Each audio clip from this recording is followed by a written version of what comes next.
Me llamo Edelia Moncada. Tengo 70 años y nunca en mi vida he dejado una cuenta sin pagar, ni una promesa sin cumplir. Después de 30 años como secretaria en una primaria, el orden me calza como hilo en la tela. Pero el orden, he aprendido, se te puede volver en contra cuando lo usas para mantener la calma en una casa donde ya no cabe el respeto. El sol de la tarde en Guadalajara se colaba pesado por las persianas como dedos largos de polvo. Empujé la puerta del departamento con la cadera 2 bolsas del mandado, cortándome líneas rojas en las muñecas. Adentro, olía leve a quitaesmalte y café quemado. Maricela estaba en la mesa del comedor, una pierna cruzada sobre la otra girando despacio la muñeca, mientras se pintaba las uñas de un rosa pálido. Ni me miró. «Prepara algo rico», dijo. «Tostadas de aguacate con el chile bueno. Y saca café frío que viene mi mamá».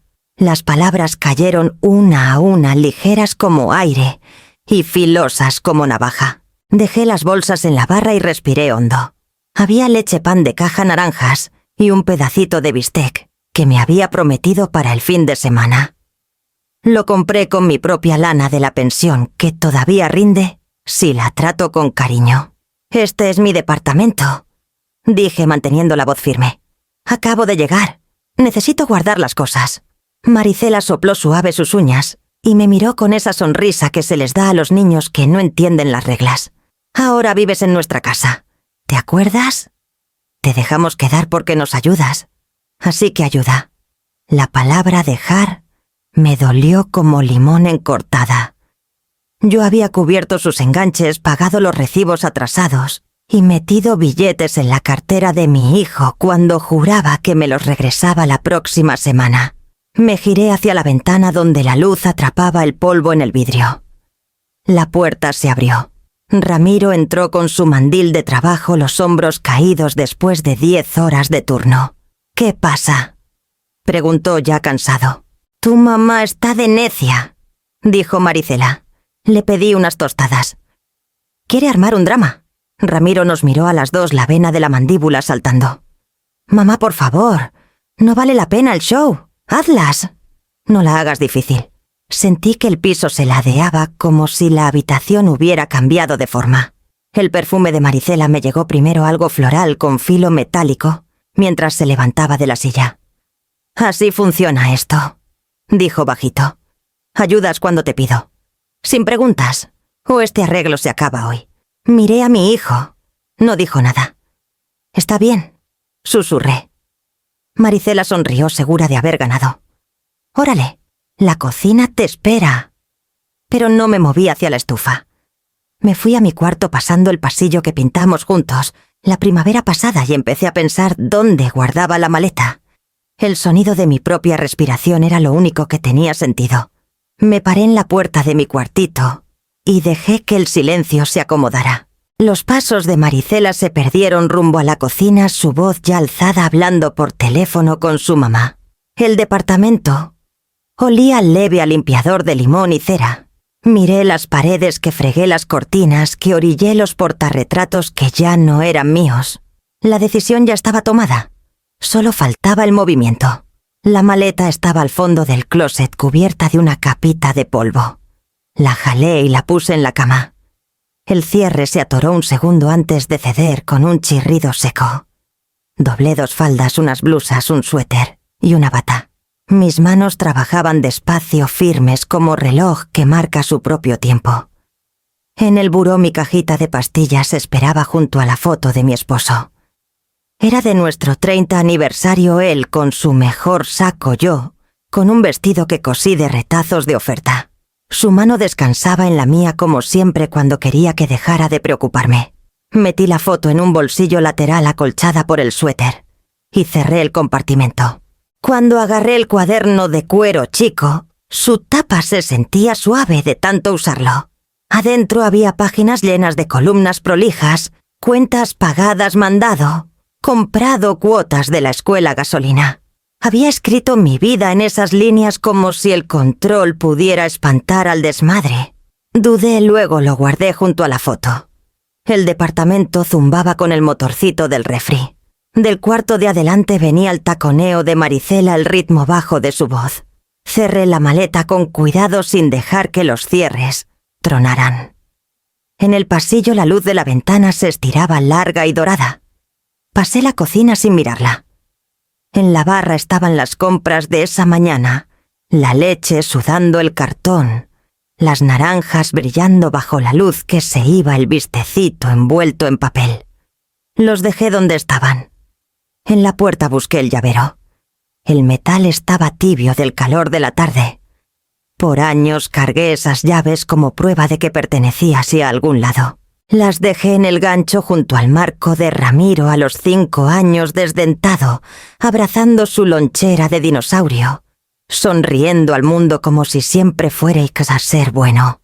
La puerta se cerró detrás de mí con un golpe suave. Mi viejo Tsuru esperaba en la banqueta con un poquito de óxido en los bordes, pero fiel como el respirar. Al encenderlo, la radio parpadeó con estática antes de encontrar una canción de hace décadas, una que él silbaba cuando arreglaba la barda. Las llantas rodaron sobre el asfalto cuarteado, llevándome más allá de los árboles que bordean el conjunto. Alcancé a ver el balcón que pintamos juntos en primavera, el viento moviendo las cortinas adentro. Nadie salió a la ventana. Cuando la carretera se abrió hacia el río, el sol se hundió detrás del puente bañando la calle en ámbar. El departamento se hizo chiquito en el retrovisor, hasta volverse una mancha de sombra y vidrio. Mis manos se quedaron firmes en el volante. El aire por la ventana abierta olía a mis eucalipto y polvo, un aroma que sabías en la distancia. No hablé en voz alta, pero el pensamiento se acomodó dentro de mí con peso callado. Hay despedidas que empiezan mucho antes de que el carro se mueva. El resto de mi vida ya había arrancado suave, silencioso el día que mi hijo olvidó de qué lado de la mesa me tocaba sentarme. El motel quedaba a 2 cuadras del río, un edificio largo blanco con pintura azul descascarada y hileras prolijas de geranios que alguien regaba con orgullo callado. El letrero de la oficina parpadeaba entre letras, pero el lugar olía a sábanas limpias y jabón de limón. Serviría. El recepcionista era un morrito de ojos amables que apenas levantó la vista del libro cuando pedí cuarto. Me pasó la llave por la barra con un cabeceo. La etiqueta era de plástico desteñida por el sol y el tiempo. Cuarto 12. Le di las gracias y caminé por el pasillo angosto, la maleta rodando detrás como un eco chiquito. Adentro el aire traía un zumbido leve del viejo aparato de pared. La colcha era delgada pero bien doblada, y la ventana enmarcaba un pedazo de cielo color peltre.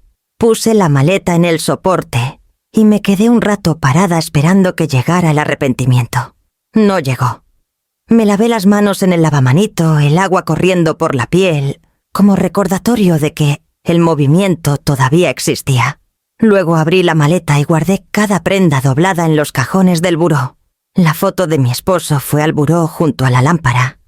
El cuaderno con las esquinas gastadas al escritorio chiquito, junto a la ventana. Al abrirlo subió el olor familiar del papel mezclado con años de tinta y costumbre.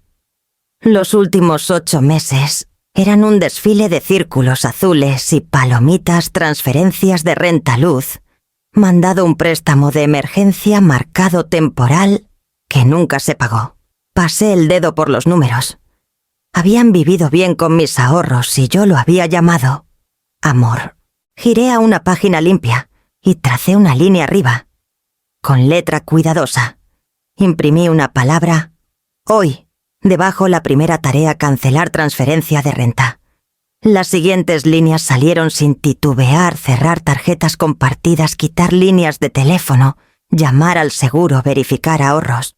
Para la 5ª entrada, la página se había vuelto una lista de salidas cada una, limpia y final. Afuera, un claxon de tren cruzó el río. Llené la jarrita del motel con agua de la llave y la vi calentarse el metal haciendo clic suave mientras trabajaba. El sobre de café en la charola decía cortesía del Hotel Río Claro. Vertí el agua oscura en el vaso de papel y lo dejé enfriar hasta poder probarlo sin hacer mueca. La noche se profundizó en capas lentas. Luces de carros pasaban por la carretera más allá de las cortinas. En algún lado una tele murmuraba detrás de una pared delgada. Saqué del cajón un cuadernito con el logo del motel.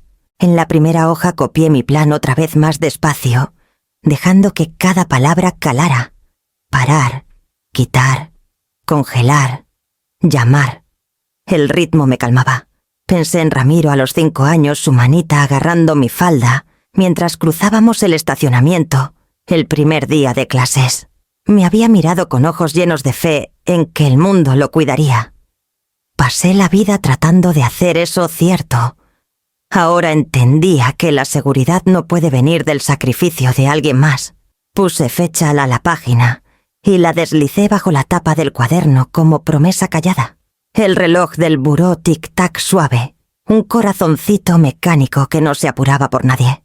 Me recosté en la cama, la cobija delgada oliendo leve a cloro y sol. Afuera el río corría invisible, firme y seguro. Mañana pediría llamadas, códigos y firmas. Pero esta noche solo estaba el sonido de mi respiración y el zumbido tenue del aparato. Por primera vez en años no tenía que estar pendiente de los pasos de nadie más. La mañana llegó con luz gris que hacía el mundo parecer nuevo e incierto.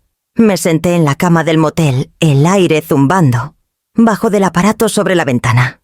Mi cuaderno esperaba en la mesita, la página titulada, hoy ya marcada con su lista. La pluma que usé años en la escuela se sentía pesada en la mano, pero firme. La primera llamada fue al banco. Después de 2 timbrazos, una voz de mujer me saludó con calidez profesional. Le di mi número de cuenta, los detalles de la transferencia automática, la dirección del departamento que acababa de dejar. Cancele los pagos de renta a Departamentos Centro. Unidad 2. Ah, dije con cuidado. Efectivo de inmediato. Hizo pausa para confirmar mi nombre y fecha de nacimiento. Cuando leyó el código de confirmación lo anoté en cajitas cuadradas a lo largo de la página. Mi difunto marido decía, los números no mienten, la gente sí. Sonreí al recuerdo. Luego la compañía de celulares. Había agregado 2 líneas familiares años atrás creyendo que conectar era bondad. Ahora pedí quitarlas. El representante joven titubeó ofreciendo descuento. Gracias, dije, pero las líneas terminan hoy. Procesó la solicitud y leyó la confirmación en voz alta. Anoté ese código también y lo circulé 2 veces. Para media mañana iba por las cuentas de crédito, una de tienda de muebles, una Visa compartida, un saldo chiquito, para compras en línea. Pedí tarjetas nuevas y quité usuarios autorizados. Cada vez que decía cerrar o congelar sentía que algo regresaba a mí. Un peso chiquito que no sabía que me faltaba. Entre llamadas tomaba pausas cortas dejando las manos descansar alrededor del café tibio del motel. El líquido sabía un poco metálico, pero me mantenía alerta. Miré el reloj. No eran las 11 todavía. Ya había recuperado más terreno del perdido en meses. El seguro fue lo siguiente. Le expliqué a un señor amable que ya no quería mantener la póliza de inquilino a nombre de mi hijo. Preguntó si el hogar había cambiado. Dije que sí, mi hogar ahora era de una persona. Su tono se suavizó.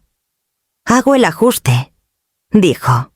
El código que me leyó terminaba en 7, el número favorito de mi esposo. Lo anoté prolijo y lo subrayé una vez. Después de comer las llamadas se hicieron borrosas, el repetir menús, la música de espera, la recitación de números y nombres. Pero cada confirmación, cada cambio oficial chiquito, se sentía como clavo, asegurando una parte de mí de vuelta. Llené 2 páginas completas con códigos e iniciales. Al terminar abrí el cuaderno otra vez. Arriba de una hoja limpia escribí la palabra prueba. Debajo listé lo que acababa de hacer, cada cosa simple y factual. La línea de letra era firme como pulso, encontrando por fin su ritmo. Afuera, el día se había vuelto pálido y callado. Por la ventana veía un pedazo del río lento y plateado bajo el puente. Recordé cómo mi esposo balanceaba la chequera los domingos por la tarde, tarareando mientras la radio ponía gospel. Decía, mientras las cuentas sean honestas, estamos a salvo. Yo pensaba que hablaba de dinero. Ahora entendía que hablaba de la vida. Las paredes del motel guardaban un silencio que escuchaba, en vez de juzgar. Bajé la pluma y estiré los dedos, los tendones tiesos pero vivos. El celular vibró una vez con número desconocido. Lo dejé sonar. El cuarto se sentía ordenado, casi en paz. Esa noche cerré el cuaderno y lo puse bajo la almohada como si guardara una semilla. El zumbido del aparato llenaba el espacio donde antes estaban otras voces. Susurré en ese ruido suave, apenas para oírme. El amor no sobrevive donde el respeto se muere de hambre. Luego apagué la lámpara y dejé que la oscuridad se acomodara firme y ganada. Para la tercera mañana en el Hotel Río Claro, el silencio ya pesaba solo. No estaba vacío. Tenía estructura como cuarto, al fin despejado de trastos. Sí, el único ruido venía del relojito en la mesa y del tren del río que cruzaba lento, el puente de vez en cuando. El teléfono empezó a sonar pasadas las 8. La primera llamada fue al buzón. La voz de Ramiro era cuidadosa, cansada. Mamá, soy yo. Solo checando. Maricela dice que a lo mejor se te olvidó pagar la renta. Le dije que tú no. Llámame, va. Lo dejé terminar sin repetirlo. La segunda llamada llegó media hora después, más cortante. Mamá, la transferencia no cayó. El casero está encabronado. Tú eres la que está en el contrato. Puedes arreglarlo hoy. Para el mediodía la cortesía se había ido. ¿Por qué haces esto? Estás asustando a Maricela. No alcanzamos para la renta el lunes. ¿Sabes cuánto me mato trabajando? Por favor, ayúdanos esta vez. Cada buzón nuevo se apilaba sobre el anterior, hasta volverse un solo ruego que sonaba menos a preocupación y más a costumbre. Luego llegaron los mensajes. Nunca habías hecho esto. Está embarazada, mamá. Está estresada. Somos familia. Los leí una vez, luego puse el celular boca abajo. El zumbido del aparato llenó el espacio donde antes vivía la culpa. Para media tarde necesitaba aire que no oliera hasta hacía tapete viejo. Me puse el suéter y caminé hacia el malecón del río Guadalquivir. El agua corría lenta y pareja una cinta verde gruesa bajo el puente. Ciclistas pasaban en ráfagas calladas sus llantas, silbando contra el asfalto. Caminé hasta que el dolor de rodillas se volvió ritmo. Por años mi vida giró alrededor de horarios ajenos, cambios de turno, idas al mandado, citas médicas, cumpleaños que yo pagaba. Ahora solo estaba el sonido de mis pasos y la respiración firme del río a mi lado. Me paré en la barandilla y vi la luz del sol desparramarse en la corriente. No se apuraba. No paraba. Simplemente seguía. El celular vibró otra vez, pero esta vez no era Ramiro. El nombre en la pantalla me sacó sonrisa a pesar de todo. Hilda Correa. Cuando contesté, su voz llegó cálida y segura. Pensé que llamarías tarde o temprano. ¿Dónde te escondes, mujer? Reí bajito. No me escondo. Solo respiro. Te fuiste, ¿verdad? Dijo sin reproche. Sí. Una pausa se acomodó entre nosotras llena del entendimiento que no necesita traducción. Entonces estoy orgullosa de ti, dijo. La paz nunca es gratis, mija. La pagas de una o te sale después con el alma. Sus palabras cayeron como ancla chiquita dentro de mí. Lo estoy aprendiendo. Tienes donde quedarte segura. Sí, un motel junto al río. Limpio. Callado. Es un comienzo, dijo. Deja que baje el polvo. Lo demás se arregla cuando se quema el ruido. Hablamos un rato más de cosas prácticas. Recetas su jardín, un vecino nuevo que pone música muy fuerte. Antes de colgar dijo: no contestes lo que no merece tu energía. Luego mandó un beso al auricular, costumbre que nunca dejó. El sol bajaba mientras regresaba al motel. Pasé una panadería cerrando el olor a pan tibio flotando en el aire. Por un segundo quise llevarle una concha a Ramiro como cuando trabajaba turnos largos. El pensamiento vino y se fue sin dolor. Esa noche me senté en la mesita anotando la fecha junto a mi lista. 4 códigos nuevos de las confirmaciones de la mañana. Una llamada de una amiga vieja. Un paseo por el río que me calmó el pulso. A medianoche un motor se quedó encendido afuera de mi puerta. Su rugido bajo se coló por las paredes delgadas. Apagué la lámpara y me acerqué a la ventana. Por la rendija de la cortina vi faros echando luz pálida al pavimento. Miré hasta que las luces de freno parpadearon y el carro se fue. Anoté la hora y la placa en el cuadernito del motel, arranqué la hoja y la metí bajo mi cuaderno. Luego me recosté otra vez escuchando el zumbido del aparato, cantando la canción firme de un cuarto que por ahora todavía era solo mío. Para la cuarta mañana en el motel, ya había notado que el silencio tiene su propio horario. Era suave al amanecer, expectante al mediodía y más pesado después del atardecer. Pasé las primeras horas acomodando recibos, asegurándome de que cada código de las llamadas anteriores coincidiera con las notificaciones del banco que llegaron de noche. Cada número cuadraba prolijo el cuaderno un mapa de fronteras que se redibujaban. Cuando se acabaron los sobres de café, manejé al mini súper cerca del centro histórico. Los pasillos olían a piso encerado y limpiador de cítricos. Agarré pan, manzanas y café instantáneo, moviéndome despacio por la calma. En la caja alguien dijo mi nombre. Edelia Moncada. ¿De veras eres tú? Me giré y vi una cara conocida de hace años, Lourdes Beltrán, que manejaba nóminas en la primaria donde trabajé. Se veía contenta y sorprendida. No estaba segura si eras tú bajo ese sombrero. ¿Cómo has estado? Me defiendo, dije. Solo haciendo mandado. Titubeó mirándome con la preocupación suave de quien trae noticia que preferiría no dar. Perdón si es incómodo, empezó.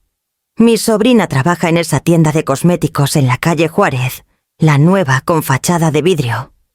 Dice que vio a alguien que parecía tu nuera la semana pasada.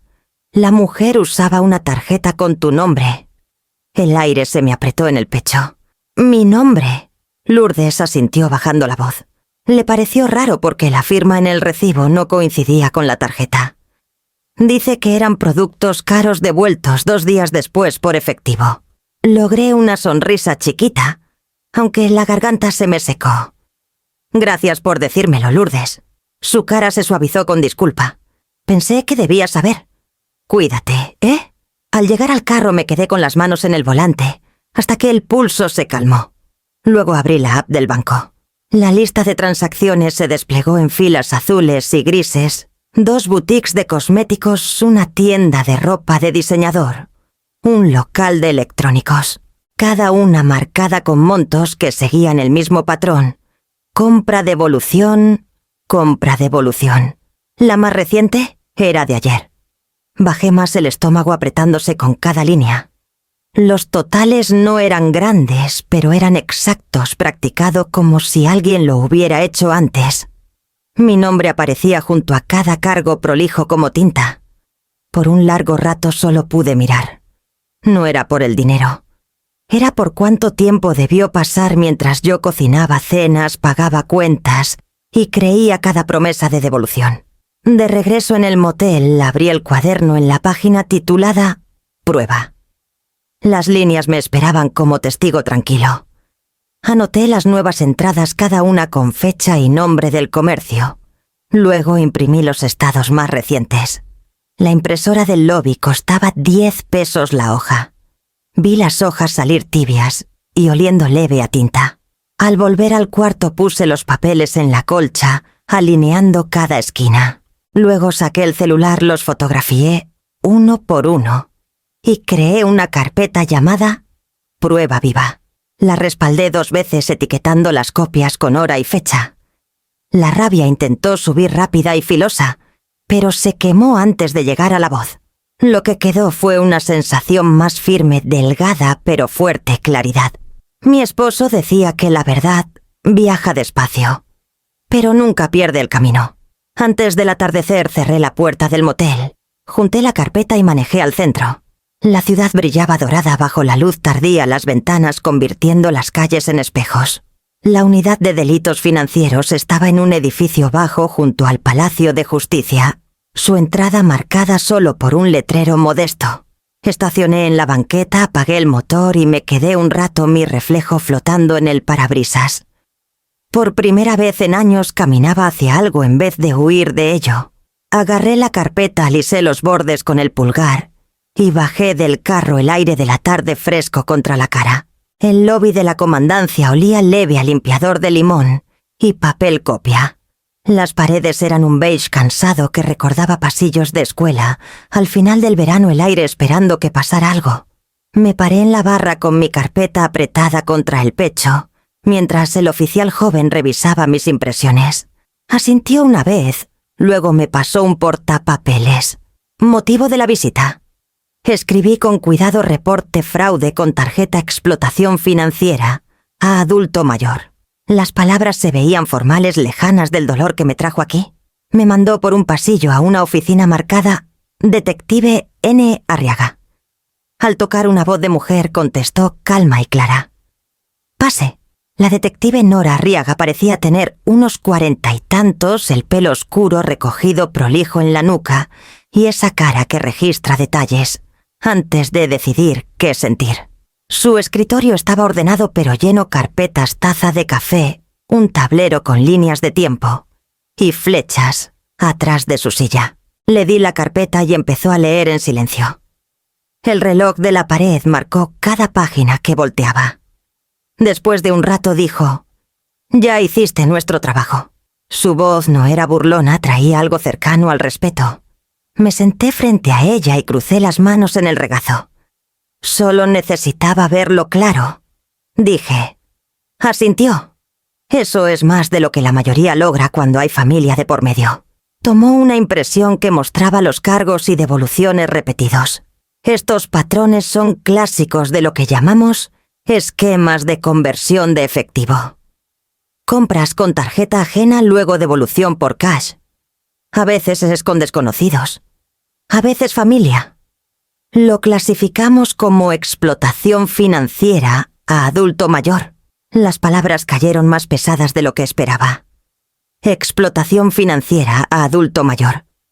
No me veía como adulta mayor, aunque mis manos contaban otra historia cada mañana. Arriaga deslizó un formato hacia mí. «Si quiere, abro caso formal. Firma aquí y aquí». Leí las líneas con cuidado antes de firmar. Mi nombre se veía a la vez extraño y familiar todavía mío, pero magullado. Pegó el formato nuevo a mi carpeta, lo sujetó prolijo y se recargó en la silla. «Tiene documentación sólida, señora Moncada. Las firmas que no coinciden, las devoluciones repetidas, los montos, todo lo que necesitamos para probar intención. Pediremos videos de las tiendas y confirmaremos las cuentas de reembolso. Esto va a avanzar rápido». Su eficiencia me calmó más que la bondad. Sabrá ella que yo reporté. Notificaremos primero a las instituciones financieras. Si hay arrestos, se enterará entonces. Usted ya hizo lo más difícil, salir del silencio. Por un momento el sonido de papeles moviéndose llenó el cuarto. Luego dijo: «Le sorprendería cuánta gente nunca denuncia a sus propios hijos. Lo llaman asunto familiar hasta que se acaba el dinero. Usted se protege y pone precedente para otros». La miré a los ojos. No se siente como protección. Se siente como perder algo que mantuve vivo demasiado tiempo. Su voz se suavizó. «Pérdida y justicia a veces vienen en el mismo paquete. Las va a cargar las dos un rato». Me dio una tarjeta con su número directo escrito atrás. «Si la contacta otra vez, llamadas, mensajes, visitas, registre todo. Mándeme cualquier mensaje. Copias. Ya sabe hacerlo». Al levantarme para irme, la detective se paró y extendió la mano. «No está sin poder, señora Moncada. Solo está al principio de la parte donde empiezas a importar. El pasillo de regreso al lobby se sintió más largo, pero el aire más ligero, más fácil de respirar. Afuera, el sol empezaba a bajar detrás de los edificios, bañando la calle en naranja opaco. Caminé al carro, carpeta en mano, sintiéndome a la vez firme y vacía. Me senté un momento antes de encender, viendo gente pasar por la banqueta, extraños cada uno con sus batallas chiquitas. La carpeta descansaba en el asiento del copiloto, un peso callado de papel y prueba. Por primera vez, no se sentía carga. Se sentía frontera que al fin tenía forma. 2 días después de presentar el reporte, El aire en el barrio empezó a cambiar. Empezó con distancia, cortés en la fonda, la que flota en la pausa antes de la plática. Gente que conocía de años, vecinos, papás del distrito escolar viejo. Sonreían demasiado brillante. Preguntaban demasiado cuidadoso cómo aguantaba. Alguien había hablado por mí antes de que yo pudiera. Para el domingo los chismes ya tenían forma. Oí mi nombre en pedacitos. Edelia confundida. La nuera está preocupada. En la mesa de convivencia de la iglesia, la señora Duarte se acercó lo suficiente para que su perfume se me pegara en la manga. «Oí que te han dado malos consejos, mija», dijo bajito. «Debe ser duro a tu edad perder la pista de en quién confiar». La miré a los ojos. «No es tan duro como la gente cree», dije. Luego saqué de la bolsa un papel doblado con un número, de caso en tinta negra prolija. Si alguien pregunta, «Aquí están los hechos». Su mano se quedó a medio camino del café. No miró el número, solo a mí. Luego murmuró algo de rellenar el azúcar. No la culpé. La verdad pesa más de lo que el chisme puede cargar mucho tiempo. Esa misma tarde, en la cafetería junto al río, sentí el cambio otra vez. Dos señores en la mesa de junto bajaron la voz cuando pasé las cabezas inclinadas sobre el periódico local. Mi amiga Kilda entró minutos después y alzó las cejas al silencio. «Están zumbando como moscas de verano», murmuró dejando la bolsa. «La historia de Maricela. Está trabajando duro por lástima», dijo Hilda, «contándole a quien la escuche que te han manipulado con algún abogado o el banco. Que ya no entiendes lo que pasa». Revolví mi té despacio, la cuchara chocando una vez contra la taza. «Que hable», dije. «Todo eco se apaga si la pared es sólida». Hilda sonrió. «Tienes más paciencia que la mayoría». «Tengo práctica», dije. Me apretó la mano sobre la mesa. «No estás sola en esto». Para mediados de semana empecé a llevar copias del reporte a donde fuera. Cuando alguien empezaba a preguntar con suavidad, les pasaba el papel, el encabezado de la policía de Guadalajara, visible en negritas. «Si quieren claridad», decía la detective Arriaga, «puede confirmar detalles». Algunos asentían apenados. Otros susurraban gracias y guardaban la hoja en la bolsa. Las pláticas se hicieron más cortas, la lástima más delgada. Los rumores encontraron rival en documentos.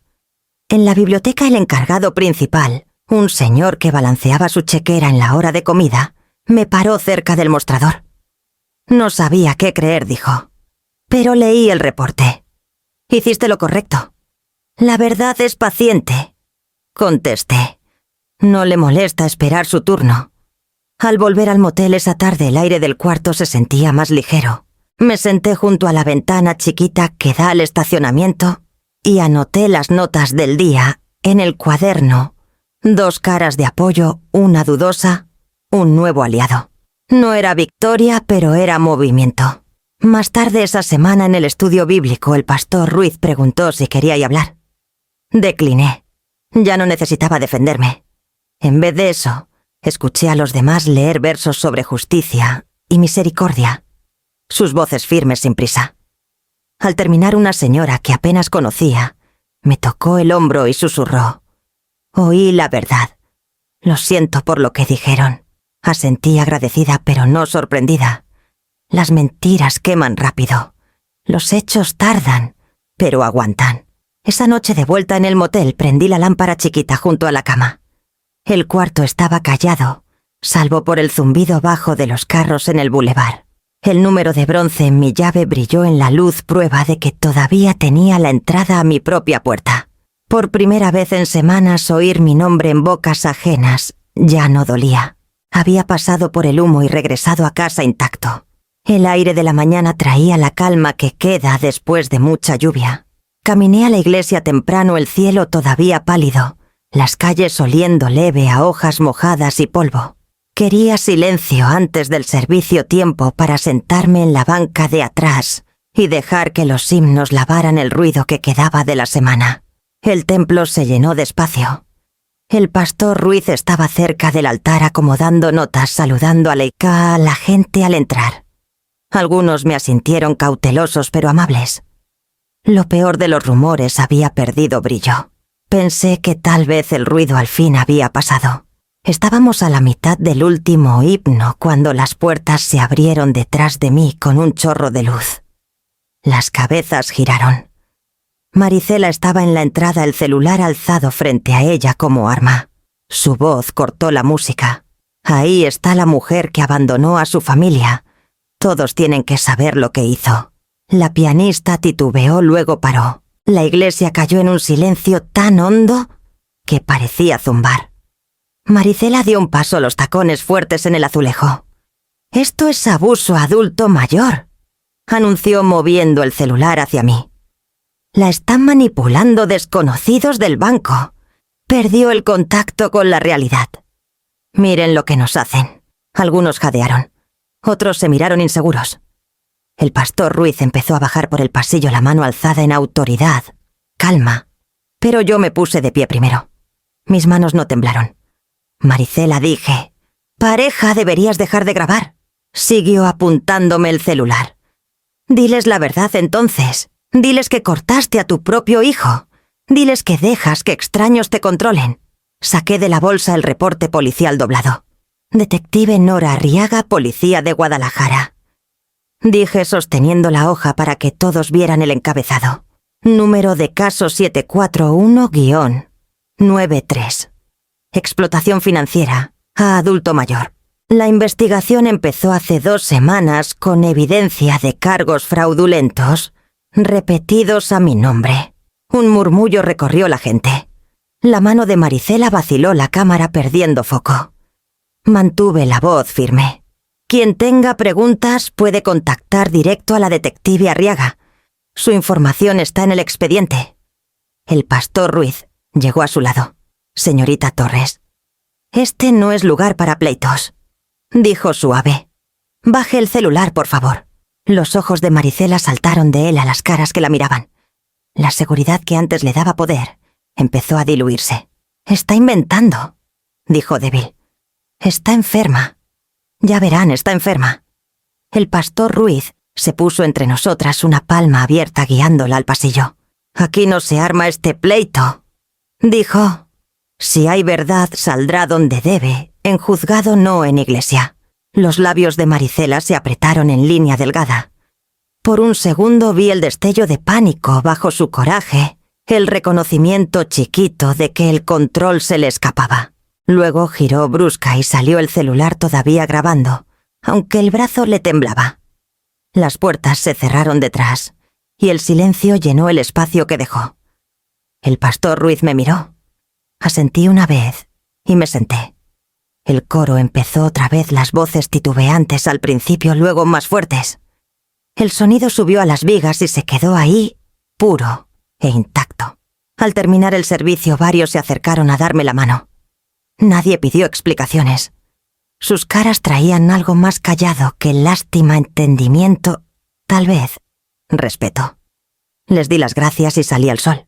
El patio olía a césped fresco y cera de vela. Al llegar al pie de los escalones, el celular vibró. Era la detective Arriaga. Su tono era rápido pero suave. «Recibimos una queja de su nuera esta mañana», dijo. «La anotamos, pero recomiendo orden de restricción temporal. Su conducta está escalando». Acepté, anoté la dirección del juzgado que me dio. Y le agradecí. Al colgar me quedé un momento ahí, el celular todavía tibio en la mano. Detrás, las puertas de la iglesia se abrieron dejando salir una ola de voces y luz. Me giré a la calle, respiré el aire limpio y empecé a caminar. El primer paso pesó más que los demás, pero cada uno que siguió trajo un poquito más de certeza. El Palacio de Justicia olía a papel, aire viejo y algo metálico leve como lluvia en piedra. La fila para trámites bajaba por el pasillo, gente abrazando carpetas contra el pecho, cada quien con su tormenta privada. Tomé mi lugar entre ellos, el señor de adelante cambiando el peso de pie, la señora de atrás tarareando bajito para calmarse. La ventanilla del empleado era un rectángulo de vidrio empañado por huellas. Cuando me tocó, deslicé los documentos por la abertura. La mujer detrás del vidrio traía lentes de lectura en cadenita y revisó las páginas con cuidado. «Orden de restricción temporal», dijo tono neutral pero amable. «¿Trae su número de caso?» «Sí. 741-93». Contesté. Asintió. La detective Arriaga llamó antes. Todo en orden. Firme aquí e iniciale aquí. La pluma tembló una vez entre mis dedos antes de afirmarse. Mi nombre otra vez cargaba el peso de decisiones calladas. Selló la página de arriba el sonido filoso y final, como un martillito en madera. Recibirá confirmación por correo. La orden está activa de inmediato. Si se acerca o contacta, llame al número de abajo. Le di las gracias y me hice a un lado para el siguiente. La luz del pasillo zumbaba leve arriba, parpadeando entre amarillo y blanco. En las bancas de la pared la gente se sentaba con caras como la mía, medidas gastadas, decididas. Afuera el aire de la tarde se sentía delgado pero limpio. Llevaba la carpeta sellada cerca del pecho, bajando con cuidado los escalones del juzgado. Por primera vez en meses, el corazón no se me aceleraba al oír pasos atrás. Abrí el carro, puse la carpeta en el asiento del copiloto y descansé las dos manos en el volante antes de encender. De vuelta en el motel, el gerente asintió cuando pasé la ventana de la oficina. No preguntó. El sol ya había bajado el estacionamiento salpicado de charcos delgados de luz. Calenté una taza de sopa instantánea, comí despacio y abrí la carpeta una vez más. El sello brillaba leve bajo la luz de la lámpara. Cada página marcaba fronteras en lenguaje de ley, sin contacto, sin acercarse, sin interferir. Leía como mapa de regreso a la calma. Pasé un dedo por una oración y la susurré en voz alta. No sonaba a victoria, sonaba a oxígeno. Al apagar la luz, al fin deslicé la carpeta bajo la almohada, no por miedo, sino por costumbre. El papel hizo un ruido suave contra las sábanas, un sonido que calmaba más que cualquier arrullo. Después de medianoche, un carro entró al estacionamiento. Las llantas crujieron en la grava, luego pararon afuera de mi puerta. Vi los faros por la cortina delgada, firmes e inmóviles. El motor ronroneó medio minuto. Luego retrocedió a la calle y se perdió en la oscuridad. No me inmuté. Metí la mano bajo la almohada, sentí el borde firme de la carpeta y dejé la mano ahí. El zumbido del aparato llenó el cuarto otra vez, constante y bajo. La paz, me di cuenta, no era suave ni silenciosa. Tenía pulso, ritmo firme, hecho de tinta firmas y la autoridad callada de papel que decía que estaba así a salvo. La llamada llegó justo después del mediodía. Estaba sentada en la mesita del cuarto del motel, releyendo los papeles sellados del juzgado, pasando el dedo por cada línea, como quien relee oraciones. El celular vibró, y el nombre de Ramiro llenó la pantalla. Por un momento lo dejé sonar. Luego contesté. Su voz era delgada, apurada. «Mamá, gracias por contestar. No llamaría si no fuera en serio». «¿Qué pasó?» «Es Maricela», dijo, y lo oí tragar fuerte. «Está embarazada. El estrés de todo esto no le hace bien. Necesitamos ayuda con las primeras citas. Tal vez unos 1.500 para el doctor. Te los pago cuando suban mis horas». Miré la carpeta en la mesa, el sello legal que todavía parecía latir leve en la luz. «Felicidades», dije. «¿En qué clínica la ven? Puedo llamar y poner fondos directo en la cuenta». La línea se quedó callada. Luego una tos chiquita practicada. «Es temprano. Todavía no elegimos lugar. Ha estado enferma, sobre todo en casa. Entonces, déjame hablar con ella», dije. «Me gustaría oír su voz». Titubeó. «Está descansando».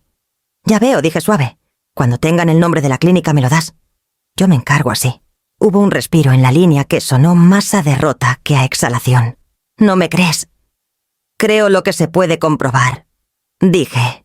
El silencio que siguió duró varios latidos. Luego la línea se cortó.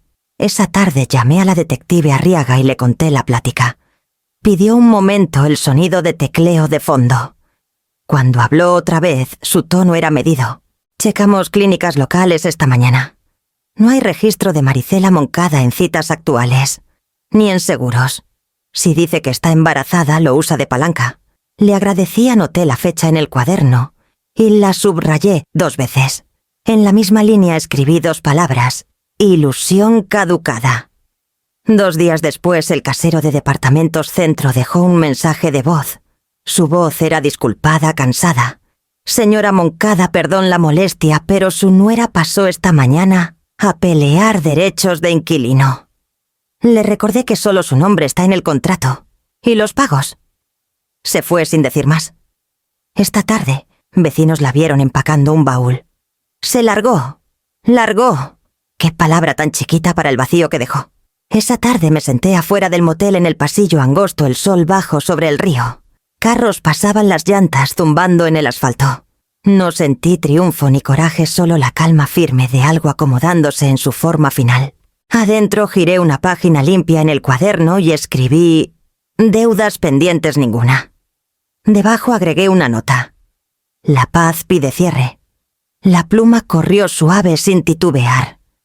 Por primera vez en años, cada cuenta que me había drenado, emocional, económica o de cualquier tipo, estaba cerrada. Los números dejaron de mentir. El silencio que siguió no estaba vacío. Estaba ganado. Para finales de semana el ruido se había vuelto extrañamente callado. Ni más llamadas ni mensajes nuevos, ni chismes pasando de boca en boca. La historia se había quedado sin escondites. Estaba terminando mi café cuando sonó el teléfono número desconocido del centro de Guadalajara. La voz se presentó como el señor Alatorre, gerente del restaurante Río Grande. Señora Moncada, dijo con cuidado. Pensé que debía saber que Ramiro ya no trabaja con nosotros. No me toca dar detalles, pero algunos clientes empezaron a preguntar sobre los cargos, la investigación. Necesitó espacio para arreglarlo. Espero que las cosas se calmen para los dos. Le agradecí, aunque las palabras salieron calladas y delgadas. Al colgar me quedé un rato con la taza enfriándose entre las manos.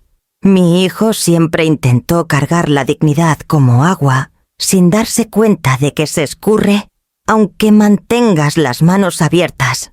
Esa tarde el casero de Departamentos Centro llamó otra vez. Su tono era amable pero formal. Actualicé los registros del contrato, dijo. Solo su nombre aparece, señora Moncada. Si alguien dice otra cosa, pasaremos documentación a su abogado o a la detective. Gracias, dije. Ha tenido paciencia con todo esto. Suspiró. He visto peor, pero no seguido. Al colgar puse el celular junto al cuaderno y miré por la ventana. El río atrapaba la luz tardía, lento y dorado, pasando los bordes de la ciudad, como reloj viejo que nadie apura. Un pedazo de madera flotaba en la corriente, chocó contra una piedra. Luego se soltó otra vez. Pensé en Ramiro entonces, no el hombre que miró para otro lado cuando su esposa y habló por él, sino el niño que se sentaba en el piso con las piernas cruzadas, pegando un avión de modelo roto. Había llorado cuando el ala no pegaba. Le dije que algunas cosas no se arreglan como antes. Me miró como si hubiera dicho algo cruel, pero años después la verdad había madurado. Ahora la misma verdad estaba frente a mí, callada y paciente. Mi amor por él no se había ido, pero había cambiado de forma. Ya no pedía ser devuelto ni entendido. Solo pedía existir sin daño. Abrí el cuaderno otra vez. La página de antes todavía traía su nota ilusión caducada. Debajo escribí 2 líneas más. Empleo perdido, consecuencia natural. Contrato verificado, cierre completo. Luego, casi sin pensar, agregué una línea final. Lástima reconocida. Culpa rechazada. Afuera el sonido del río presionaba suave por el aire de la tarde. Miré hasta que el cielo se oscureció de dorado a gris, el agua todavía corriendo firme y sin apuro. Al cerrar el cuaderno lo hice despacio, como sellando algo tierno adentro. La luz del motel parpadeó arriba, zumbando bajo y rítmico. Me quedé ahí hasta que el aire se enfrió contra la piel, sintiendo lástima y paz acomodarse en esquinas separadas del mismo corazón. No se peleaban. Simplemente acordaron quedarse. El domingo llegó claro y fresco, de esos días en que hasta el aire parece no saber qué quiere ser. Caminé a la iglesia más temprano de lo usual, las manos alrededor de un cuadernito que ya no necesitaba para escribir. Los escalones todavía estaban húmedos del aspersor, y la campana arriba sonó una vez resonando por la calle. Adentro la congregación se movía con propósito callado abrigos, en los respaldos himnarios revueltos, saludos murmurados en tonos suaves. El pastor Ruiz me asintió al encontrar mi asiento cerca del centro. El templo olía a cera de madera y páginas viejas, familiar e inmutable. No vi a Ramiro cuando empezó el servicio. Los himnos subieron su sonido lleno de algo que parecía misericordia. El pastor Ruiz leyó del Evangelio de Lucas palabras sobre pródigos y puertas abiertas. Mi mente flotaba entre los versos enganchándose en una línea. Cuando todavía estaba lejos, su padre lo vio y corrió a encontrarlo. No sabía si envidiaba a Alexe ese padre o lo entendía demasiado bien. A la mitad del sermón oí una voz atrás firme pero insegura. «Pastor, ¿puedo hablar?» El cuarto se quedó quieto. El pastor Ruiz giró sorprendido, luego asintió una vez. Ramiro estaba cerca de la puerta de atrás, las manos temblando, alrededor de un papel doblado. Se veía más chico de lo que recordaba, más flaco en la cara. Al caminar por el pasillo, el sonido de sus zapatos en el azulejo fue lo único que se oía. Llegó al frente, paró y respiró hondo como si cargara cada palabra que había guardado. «Necesito decir la verdad», dijo. Su voz se quebró, luego se afirmó. 8 meses mi mamá pagó nuestra renta, luz, mandado. Dio más de lo que debía porque yo la dejé. Y cuando el dinero se acabó, mi esposa usó su tarjeta. No la paré. Me dije que no sabía, pero sí sabía. El silencio que siguió fue tan hondo que cupo toda la iglesia. Me quedé callado cuando mi esposa le ordenó servirnos. Oírse siguió. Pensé que mantener la paz era dejar que pasara. Me equivoqué. Lo que ella hizo fue robo. Lo que yo hice fue peor porque lo sabía y lo llamé amor. Metió la mano al bolsillo y sacó una llave plateada gastada en los bordes. Esta es su llave de repuesto. La guardé incluso después de que se fue diciéndome que era costumbre. Pero era orgullo. Ya no la quiero. La puso en la barandilla frente al altar y retrocedió. Mamá dijo mirándome por primera vez: «No puedo pedirte perdón hoy, pero ganaré cada pedacito de confianza que te quede una decisión a la vez». Alguien atrás sorbió callado. Otro murmuró una oración bajito. El pastor Ruiz cerró la Biblia y no dijo nada. El silencio no necesitaba llenarse. Me puse de pie no porque lo esperaran, sino porque quería verlo claro. La luz por la ventana alta atrapó el polvo entre nosotros, volviéndolo oro por un instante. Asentí una vez. La garganta se me apretó, pero no salieron lágrimas. Respirar bastaba. Al terminar el servicio, la gente se acercó despacio, sus caras suaves, curiosas, amables. La señora Arriaga del coro me dio un pañuelo que no usé. El pastor Ruiz tocó mi hombro y dijo solo: «La gracia tiene su propio ritmo». Ramiro esperaba cerca de los escalones del frente, mientras la multitud se aclaraba. La llave seguía en la barandilla entre nosotros. «Empecé terapia», dijo callado, y le conté todo a mi jefe. «Volveré a empezar si me dejan». «Lo creo», dije. «Volver a empezar no es lo mismo que empezar de cero». Asintió, los ojos húmedos pero sin vergüenza. «Nos vemos a tomar café la próxima semana». «La próxima semana», dije. «Hablaremos». Sonrió una vez, chiquito y cuidadoso, y bajó los escalones a la luz de la mañana. Me quedé donde estaba hasta que el sonido de sus pasos se desvaneció. Luego miré la llave plateada. La tomé y la deslicé en la palma. Ya no se sentía como propiedad.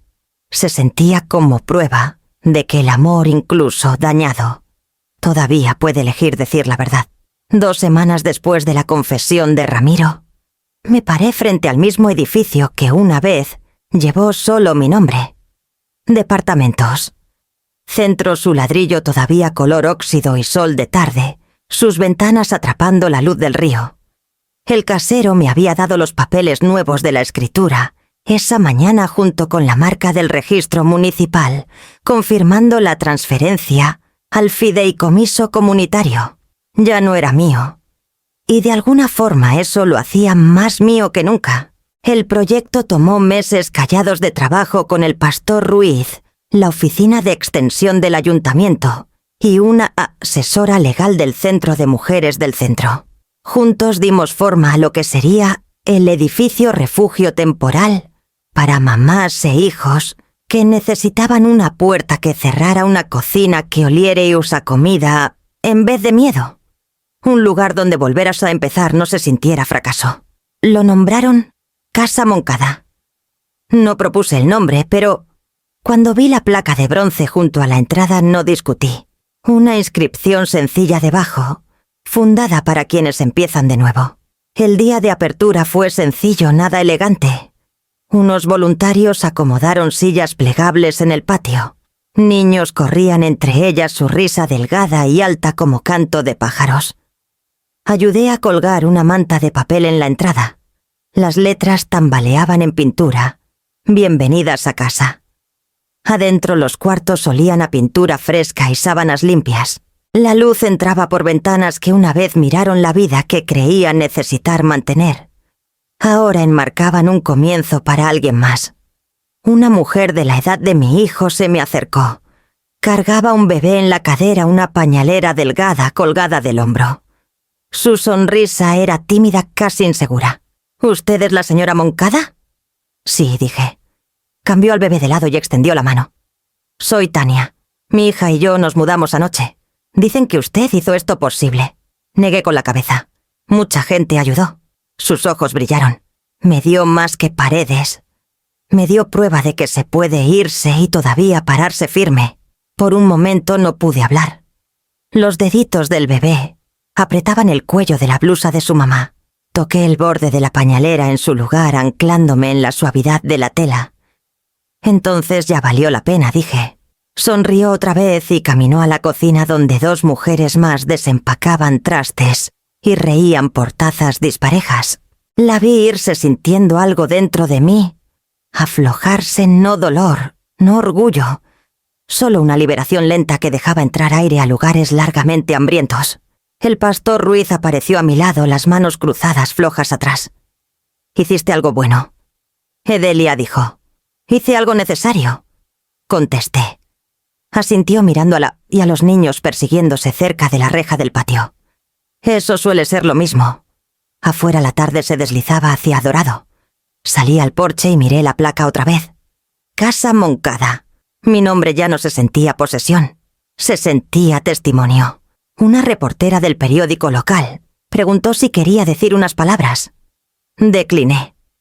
La historia no era sobre mí. Era sobre las mujeres que cruzarían esta puerta y aprenderían tal vez por primera vez que dejar algo roto no es lo mismo que perderlo.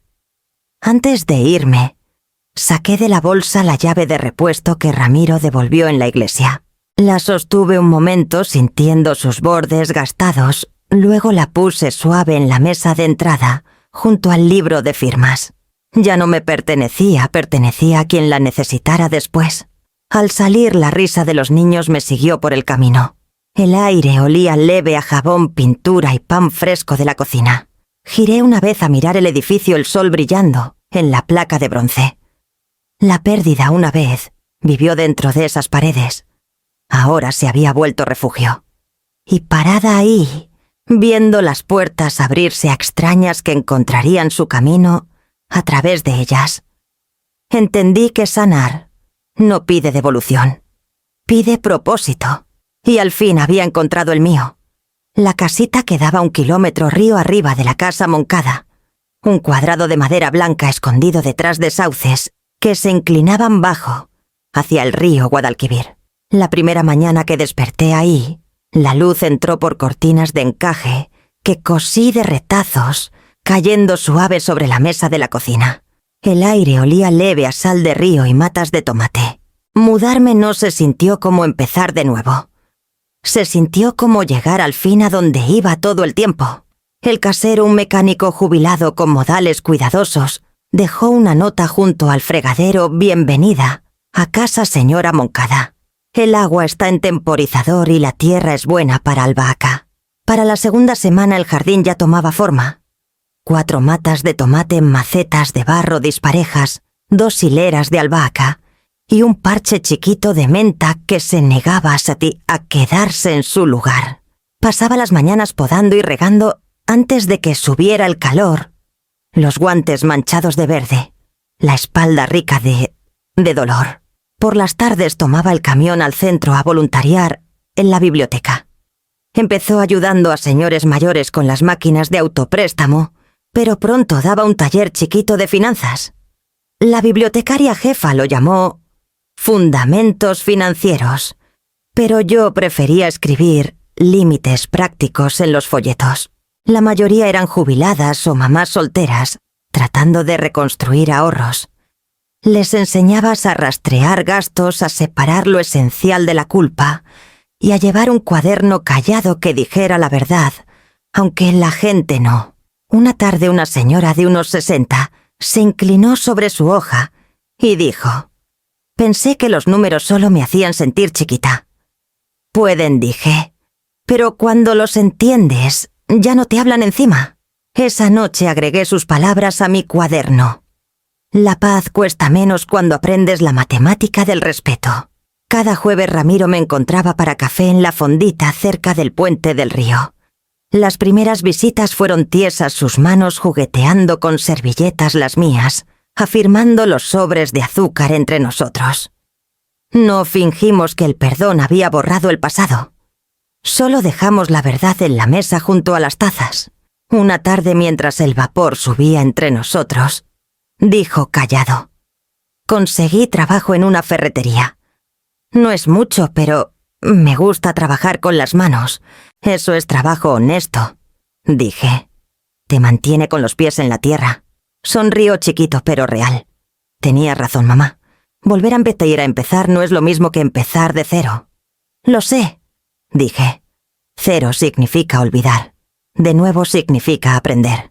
Al terminar me acompañó al carro todavía cuidadoso, todavía un poco inseguro. Pero cada semana el silencio entre nosotros se volvía más suave. Para finales de verano, la casita se había llenado de consuelos chiquitos, libros apilados en la mesa, el zumbido de la radio vieja, el ritmo firme del río afuera. Hilda venía los domingos por la tarde trayendo barras de limón envueltas en papel encerado. Miraba el jardín y negaba con la cabeza sonriendo. «Al fin hiciste que la paz suene cara», bromeó.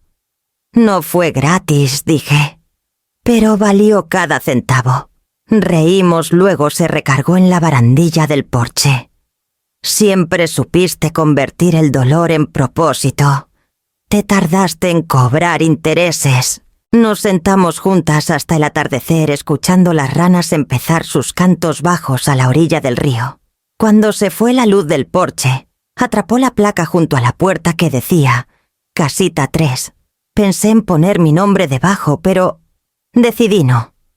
La casa no necesitaba propiedad para sentirse hogar.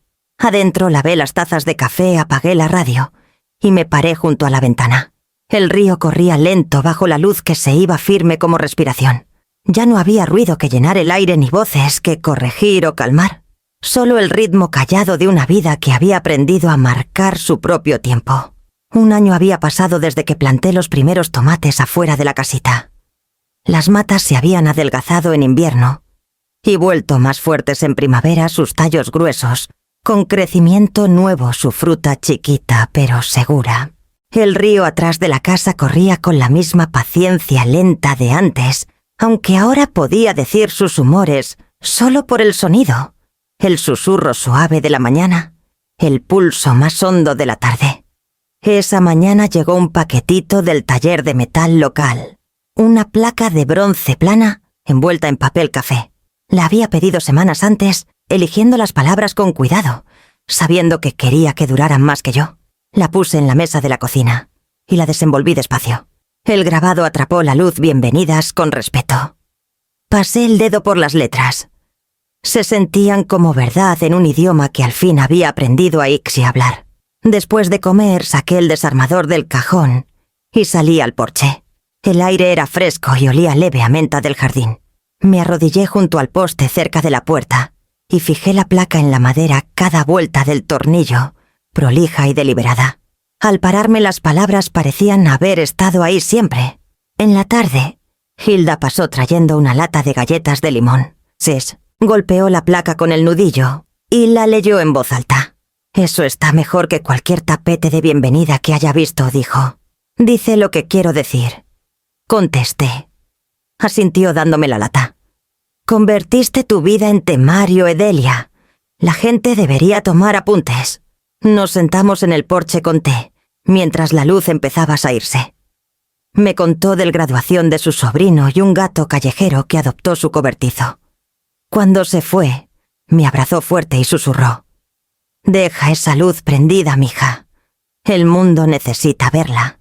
Después de que se fue, me quedé afuera, la taza tibia en las manos. El cielo se profundizó de rosa y a violeta, y las primeras estrellas empezaron a salir. Al otro lado del camino el río brillaba leve, en lo último de la luz. Alcé la mano y prendí el interruptor junto a la puerta. La lámpara del porche cobró vida derramando un oro firme por el camino del jardín. La placa de bronce brilló debajo, brillante y segura.